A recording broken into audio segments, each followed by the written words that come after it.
अस्सलाम वालेकुम 10th class, कैसे हैं आप लोग। प्रीवियस लेक्चर लर्न कर लिया होगा, उसी में हमने कुछ बातें पढ़ी थी, उसके छोटे छोटे डेफिनेशंस हैं जिनको हम इस लेक्चर में डिस्कस करेंगे। तो अब हम स्टार्ट करते हैं। इसमें सिंपल हार्मोनिक मोशन के अंदर ही हमने vibration, time period, frequency and amplitude, इन तीनों चीज़ों को ही डिस्कस किया था। इसी को एक एग्जांपल लेते हैं, उसके अंदर देख लेते हैं कि इनकी डेफिनेशन एक्चुअली प्रॉपर किस तरह बन रही है। सबसे पहले अपने लास्ट टॉपिक सिंपल पेंडुलम वाला पढ़ा था, उसमें हमने एक स्टैंड लिया था, उसके साथ थ्रेड लगा के एक बोब अटैच कर दिया था। तो वही एग्जांपल के साथ में आपको ये 4 डेफिनेशन जो है वो एक्सप्लेन करके बताती हूँ। सबसे पहले अगर हम वाइब्रेशन की बात करें तो वाइब्रेशन के वाइब्रेट करती है कोई भी बॉडी अपनी फिक्स पोजीशन के to and fro motion of a body is called vibration. अब वाइब्रेशन इसके अंदर क्या हो रही है, ये इसका क्या है, फिक्स पॉइंट, ये इसकी पीक पोजीशन ए, ये इसकी पीक पोजीशन आपके पास क्या है बी। यहाँ से ऐसे और इधर से ऐसे कि आपने मेज को उठाया, आप इस पॉइंट पर लेके गए, यहाँ से बॉडी मूव करके इस पॉइंट पर गई और वापस यहाँ से मूव करके पॉइंट ए तक गई। तो इट्स मीन उसने अपने फिक्स पॉइंट के आगे पीछे या टू एंड फ्रो क्या किया, वाइब्रेट किया। जो इस तरह की वाइब्रेशन वाइब्रेट करेगी बॉडी, उसको हम क्या कहेंगे, उस बॉडी के अंदर वाइब्रेशन। अगर हम इसकी डेफिनेशन देखें, वन कंप्लीट राउंड या trip of a vibrating body about its mean position is called vibration. One complete round means A से बी तक और बी से ए तक जो कंप्लीट करेगी राउंड, तब वो उसका क्या होगी, वन वाइब्रेशन कंप्लीट होगी। फॉर एग्जांपल कैसे, अगर हम यहाँ पे एक सर्कल बना लें, आप मैथ में देखते हो कि ये आपका सेंटर होता है, यहाँ आपके पास 90, 180, 360, 270 वो पूरे एंगल्स आ जाते हैं, 90, 180, 270 एंड 360।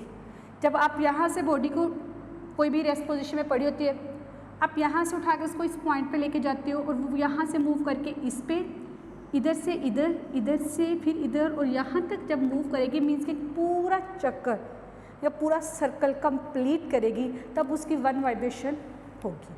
तो यहाँ पर भी जब बॉडी मूव करके पोजीशन ए से पोजीशन बी पर और बी से वापस ए पर जाएगी, तो जो उसका वन राउंड कंप्लीट होगा, उसको हम उसकी क्या कहेंगे, वन वाइब्रेशन। इसी से अगर हम नेक्स्ट देखें टाइम पीरियड, जब बॉडी ने पोजीशन ए से पोजीशन बी और पोजीशन बी से वापस पोजीशन ए तक जाने के लिए जितना टाइम कंज्यूम किया, उसको हम उसका टाइम पीरियड कहेंगे। ठीक है, कि आपने फिक्स पोजीशन से आप उसको लेके गए, जब आप पोजीशन ए पर गए, आप स्टॉप वॉच ऑन करें और इसके वन राउंड की जितनी भी वाइब्रेशन का लेनी है, आप उसको छोड़े रिलीज़ करेंगे जैसे, तो वो अब पोजीशन बी पे आएगा। पोजीशन बी से वापस पोजीशन ए पर जाने के लिए वो जितना टाइम लेगा, उसको हम उसका क्या कहेंगे, टाइम पीरियड। अगर हम इसके डेफिनेशन की बात करें तो the time taken by vibrating body to complete one vibration, इस काल के एक बॉडी वन वाइब्रेशन कंप्लीट करने के लिए जितना टाइम लेती है, उसको हम क्या कहते हैं, टाइम पीरियड। थर्ड वन आ जाते हैं फ्रीक्वेंसी। फ्रीक्वेंसी क्या होती है, रेसिप्रोकल ऑफ टाइम पीरियड। ये देखिए F is equal to 1/T। जो टाइम पीरियड आएगा, अगर हम उसका रेसिप्रोकल ले लें तो वो इक्वल टू फ्रीक्वेंसी होगा। ठीक है, ये जो टाइम पीरियड आया है, इसे बी तक और बी से ए तक जाने का जो टाइम पीरियड होगा, उसको अगर आप इसका रेसिप्रोकल करेंगे तो वो इक्वल टू फ्रीक्वेंसी आएगा। फ्रीक्वेंसी का यूनिट तो हमारे पास हर्ट्ज होता है, जिसको हम HZ लिखते हैं। अगर इसकी डेफिनेशन देखें, द नंबर ऑफ वाइब्रेशन और अ cycle of a vibrating body in 1 second is called its frequency, it's reciprocal of a time period. हम इसको इसका रेसिप्रोकल ऑफ टाइम पीरियड भी कहते हैं ना। लास्ट पॉइंट इसमें आ जाता है हमारे पास एम्पलीट्यूड। एम्पलीट्यूड क्या होगा कि कितना बॉडी ने डिस्टेंस कवर किया। ये देखें, यहाँ से फिक्स पॉइंट से यहाँ से ए तक, ये इसका क्या होगा, एम्पलीट्यूड। ठीक है, अगर ये यहाँ से की बजाय आप दूसरे एग्जाम्पल में आपको बता देती हूँ, उसमें एम्पलीट्यूड क्या होगा। जैसे फॉर एग्जांपल हमने ये लिया था स्प्रिंग और उसके साथ हमने मैश अटैच किया था। जब आप इसको स्ट्रेच करके उस पोजीशन तक लेके गए थे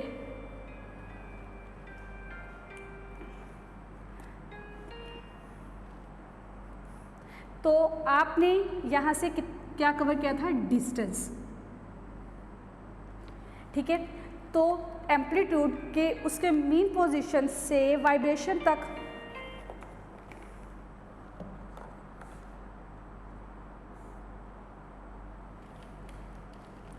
हम एम्पलीट्यूड की दोबारा बात कर लेते हैं कि एम्पलीट्यूड एक बॉडी अपने मीन पोजीशन से कितना डिस्टेंस कवर करती है, वो उसका क्या होगा, एम्पलीट्यूड होगा इसमें। और सेकेंड एग्जांपल ये देख लेते हैं कि एक बॉडी जब वाइब्रेट कर रही है, फिक्स पोजीशन पे पड़ी हुई थी, ये इसका फिक्स पॉइंट था, फिक्स पॉइंट से आप उसको उठाकर उस मैश को इस तक लेके गए, उससे जितना डिस्टेंस कवर किया उसको हम क्या कहेंगे, उसका एम्पलीट्यूड। और अगर हम एम्पलीट्यूड की डेफिनेशन देखें, the maximum displacement of a vibrating body on other side from its mean position is called its amplitude. ये इस साइड से भी इसका एम्पलीट्यूड है, और अगर हम इस साइड से देखें तो ये जो होगा ये भी इसका क्या होगा, एम्पलीट्यूड।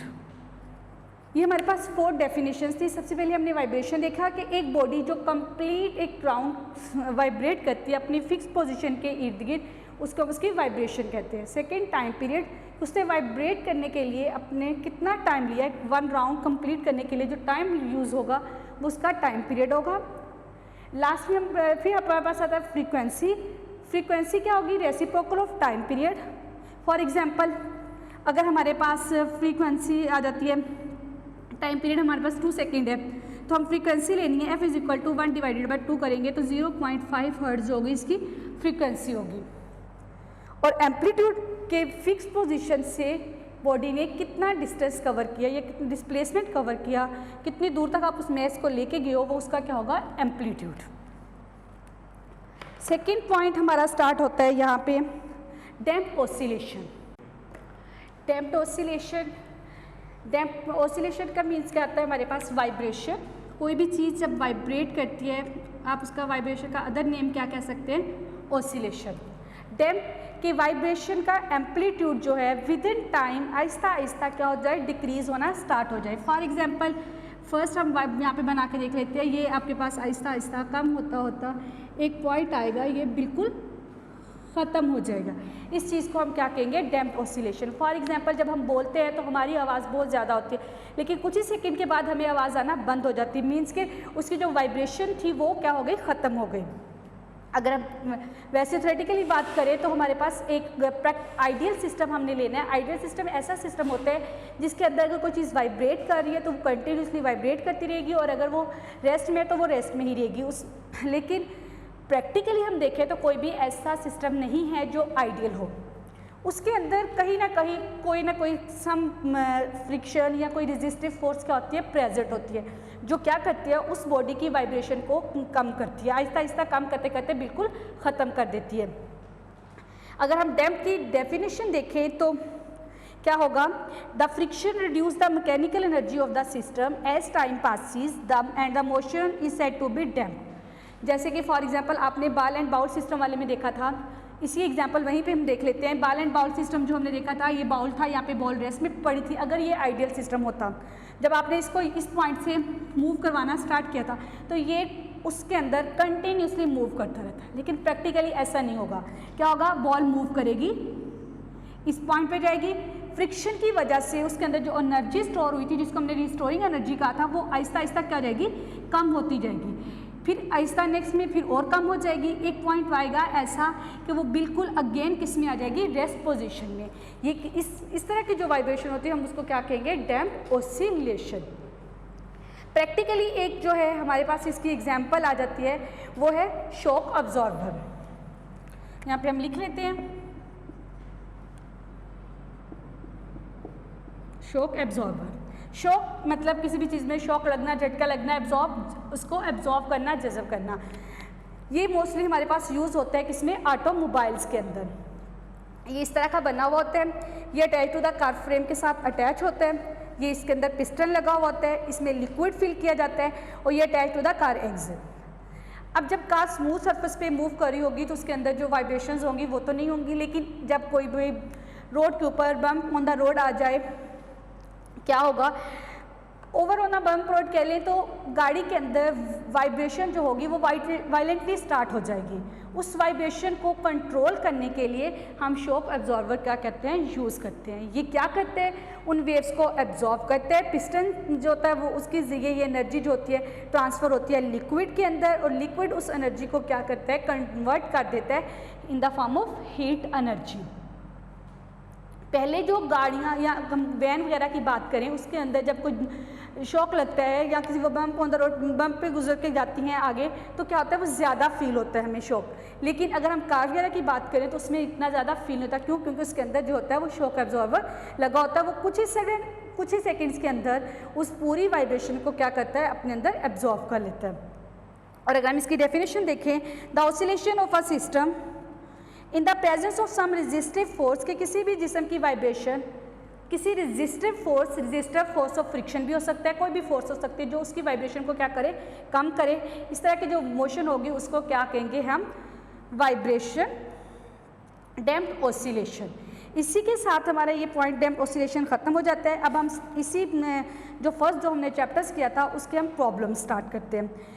फर्स्ट प्रॉब्लम मैं आपको कर देती हूँ, सेकंड वाला जो होगा वो आप उसका खुद से करके करेंगे और मुझे बताएंगे कि आपका प्रॉब्लम सॉल्व हुआ है या नहीं। तो सबसे पहले हम देख लेते हैं गिवन डाटा। प्रॉब्लम करने का वही सिंपल मेथड, पहले गिवन डाटा फिर find formula and calculation.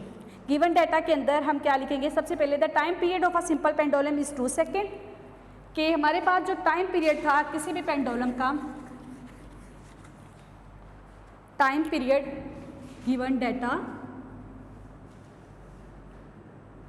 Time period, time simple होता तो स्मॉल टी से टाइम पीरियड है तो 2 सेकेंड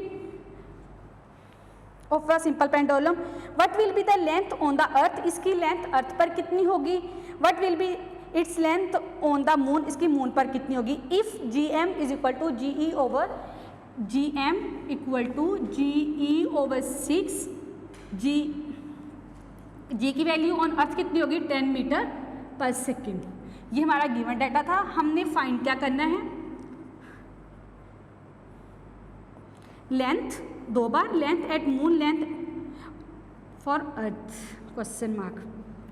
फार्मूला अगर हम देखें तो हमारे पास एक ही फार्मूला जो हमने यूज़ किया था, क्या आ जाता है, capital T is equal to 2 pi under root L over G। ये इसका सिंपल एक फार्मूला है। लेकिन जब हम अर्थ के लिए करेंगे, यहाँ पे हम लिख लेंगे फॉर अर्थ, तो क्या हो जाएगा, T टाइम पीरियड वैसे रहेगा 2 पाई LE और GE। अब इसमें वैल्यूज पुट कर दें। T की वैल्यू कितनी है, 2 सेकेंड, 2 पाई की वैल्यू वही नोट है 3.14, L की वैल्यू हमने फाइंड आउट करनी है तो लेंथ एट वैसे आ जाएगा, G की वैल्यू क्या आ जाएगी, 10 मीटर पर सेकेंड, यहाँ पे हम नहीं राइट करेंगे। जब हमें इसमें से L की वैल्यू चाहिए तो उसके लिए हमें क्या करना पड़ेगा, इसका square on both side, square on both side, 2 का square 2 3.14 under root LE over 10 इसका स्क्वायर। जब हम इसका स्क्वायर लेंगे तो हमारे पास क्या आ जाएगा, इस साइड पे 4 3.14 स्क्वायर लिया तो ये 2 टाइम आ जाएगा LE ओवर 10 इधर डिवाइड हो रहा है, इस साइड पर जाकर क्या आ जाएगा, मल्टीप्लाई, 4 मल्टीप्लाई बाई 10, ये इस साइड पे मल्टीप्लाई हो रहे हैं दोनों, तो इस साइड पर क्या हो जाएगी जाके डिवाइड। 4 मल्टीप्लाई बाय, जब मल्टीप्लाई करेंगे तो हमारे पास 9.86 आ जाएगा। इन दोनों को मल्टीप्लाई किया तो 9.86 is equal to length of LE। जब आप इसको पूरे को सॉल्व करेंगे तो कैलकुलेटर से मल्टीप्लाई एंड देन डिवाइड करके देखेंगे तो 1.02 मीटर इसकी लेंथ आ जाएगी फॉर अर्थ। फॉर मून के लिए हम क्या करेंगे, सिंपल सारा सेम यही है, सिर्फ इतना चेंज आएगा इसमें कि यहाँ पर फॉर अर्थ था, फॉर मून लिखें, टाइम पीरियड 2 पाई LM ओवर GM, सिर्फ इतना चेंज आएगा। बाकी इसमें वैल्यूज पुट करते जाएं, सॉल्व करेंगे तो आपके पास एंड में आ जाएगी लेंथ फॉर मून। और ये आपका फर्स्ट प्रॉब्लम कंप्लीट हो गया। सेकंड का मैं आपको गिवन डाटा राइट करवा देती हूँ, वो भी आपने खुद करना है। सेम ऐसे है जैसे आपने फर्स्ट किया है। हमें गिवन डाटा क्या है, उसने कहा कि आप पेंडुलम ऑफ अ लेंथ, उसकी लेंथ जो है L is equal to 0.99 meter is taken to the moon. वो मून पे एक्सपेरिमेंट किया गया, बाय एन एस्ट्रोनॉट ने किया था किसी ने। The period of the pendulum is time period of the pendulum T is equal to 4.9 second.